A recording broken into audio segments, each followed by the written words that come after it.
Assalamualaikum warahmatullahi wabarakatuh. Saya Bu April. Kali ini saya akan menjelaskan mengenai instrumen kontrol pembangkit di C3.3. Untuk bahasan kali ini akan membahas tentang bab pertama, yaitu alat ukur. Kita tahu kan alat ukur? Alat ukur adalah alat yang digunakan untuk mengukur benda atau suatu kejadian. Biasanya alat ukur itu ada beberapa variasi. Kalau kalian sih dulu waktu kelas 1 sudah dijelaskan tentang alat ukur. Untuk bahasan bab 1 ini hanya mengulang bahasan untuk kelas 1, tapi ada beberapa tambahan untuk alat ukur. Karena ini adalah introduction, perkenalan. Intinya pengulangan. Untuk bahasan kali ini berisi tentang yang pertama alat ukur itu sendiri, yang kedua macamnya alat ukur, yang ketiga kalian sedikit asing dengan bahasan ini, yaitu osiloskop. Osiloskop ini juga salah satu dari alat ukur, dan waktu kelas 1 kalian belum pernah mendapatkan osiloskop sama sekali.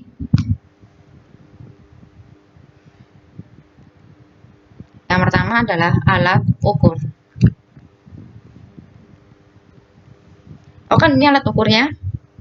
Nah, macam kan? Yang pertama ini. Tahu kan apa?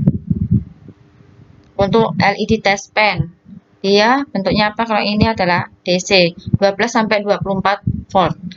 Ini yang jelas kalian. Dua ini yang paling sering kalian gunakan. Multimeter yang pertama adalah analog, yang kedua adalah digital. Lalu yang ini penggaris. Yang jelas jangka sorong, ini meteran.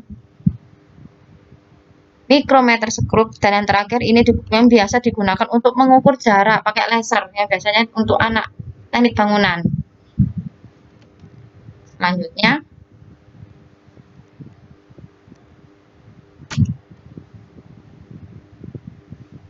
itu adalah macam dari alat ukur itu sendiri. Yang pertama ada digital dan analog. Kalian tahu kan digital seperti apa, analog seperti apa? Nah, yang mengulang saja, ini adalah untuk yang digital. Yang setelah sebelahnya adalah analog. Udah kelihatan kan digital seperti apa, analog seperti apa. Digital dia lebih ini angkanya sudah keluar. Kalian tinggal mencocokkan pada selektornya. Kalian ingin mengukur apa? Tegangan, atau ini ampere, arusnya, atau hambatan. Tinggal kalian pasang aja sesuai dengan keinginan kalian. Setelah itu pasangkan probe-nya, langsung keluar hasilnya. Untuk analog kalian harus seperti dulu, cocokkan dulu ini tegangan untuk AC atau DC, ampere juga, hambatan. Untuk kalibrasi baru kalian memasang pada probe-nya. Itu pun belum selesai, kalian harus menghitungnya agar bisa keluar nilainya. Nah, untuk macamnya lagi, untuk kelistrikan sama untuk yang selain kelistrikan. Nah, ini untuk kelistrikan, yang selain kelistrikan. Tapi kalian masih biasa menggunakan ya, yang jangka sorong, penggaris itu masih menggunakan, apalagi yang meteran ini. Untuk yang jarak ini lebih ke anak teknik bangunan. Itu. Selanjutnya bahasan yang ketiga, osiloskop. Apakah kalian pernah dengar? Untuk kalian kebanyakan masih belum pernah dengar osiloskop kan ya. Nih saya akan menjelaskan tentang osiloskop. Nah, ini adalah bentuk fisiknya. Biar saya jelaskan lagi. Bentuk fisiknya seperti ini. Kemudian untuk fisiknya osiloskop, dia bentuknya agak lebih besar dan berat. Osiloskop itu sendiri adalah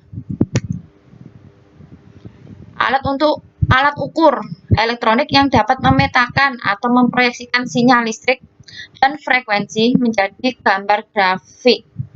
Dari grafik ini, nah, ini adalah sinyal. Sebelumnya ini adalah sinyal listrik. Nah, osiloskop ini adalah menggambarkan sinyal itu dalam bentuk grafik yang agar bisa dibaca dan mudah dipelajari. Ini tidak hanya menampilkan saja, kalian juga bisa menghitungnya. Berapa tinggian gelombang. Maksudnya adalah macamnya dari osiloskop ini seperti tadi, ada yang analog dan ada yang digital. Yang tadi, contoh yang tadi itu adalah untuk yang analog. Digital ini dia lebih kecil dan lebih bagus gambar yang keluar grafiknya. Coba dilihat pada ininya. Ini adalah monitornya. Nah, dilihat perbedaan gambarnya, dilihat. Dia hanya menampilkan dua dimensi saja ini. Garis aja 1 2 ini. Sekarang ini dia lebih ke 3 dimensi, kelihatan kan? Nah, ini perbedaan untuk digital dan analog. Selanjutnya, fungsi-fungsi dari osiloskop. Yang pertama, dipakai untuk mengukur besar tegangan listrik dan relasi terhadap waktu. Waktunya dia juga dihitung. Jadi tidak hanya untuk tegangan listrik, tapi dia juga harus menghitung berapa waktunya. Yang kedua, mengukur frekuensi sinyal yang berosilasi. Berosilasi ini adalah untuk naik turunnya ini. Misalnya nanti kayak gini. Osilasi ini loh. Dia akan naik turun. Nah, ini juga dihitung. Yang ketiga, mengecek jalannya suatu sinyal pada suatu rangkaian listrik. Dia apakah bisa atau tidak untuk rangkaian itu sendiri. Jadi misalnya, rangkaian itu bisa digunakan apa tidak. Selain kalian pakai yang namanya AVO, osiloskop ini juga alternatif yang lain. Dan membedakan arus AC dan arus DC. Kan masih ingat kan yang waktu kelas 1 dulu arus AC seperti apa, arus DC seperti apa. Nah, di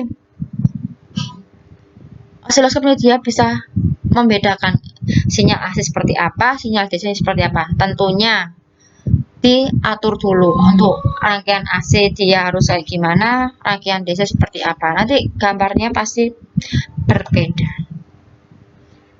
Yang terakhir, untuk mengetahui noise pada suatu rangkaian listrik. Maksudnya noise ini adalah gangguan pada suatu rangkaian listrik. Pasti di suatu rangkaian pasti ada namanya gangguan. Nah, untuk osiloskop ini dia bisa mendeteksi gangguannya seperti apa.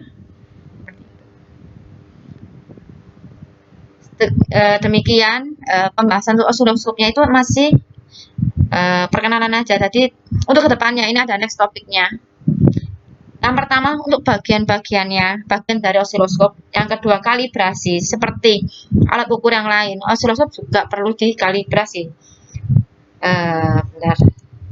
Yang ketiga perhitungan, pasti ada perhitungannya. Yang tadi seperti berapa ketinggiannya, waktunya berapa yang digunakan. Yang terakhir tetap ada evaluasi.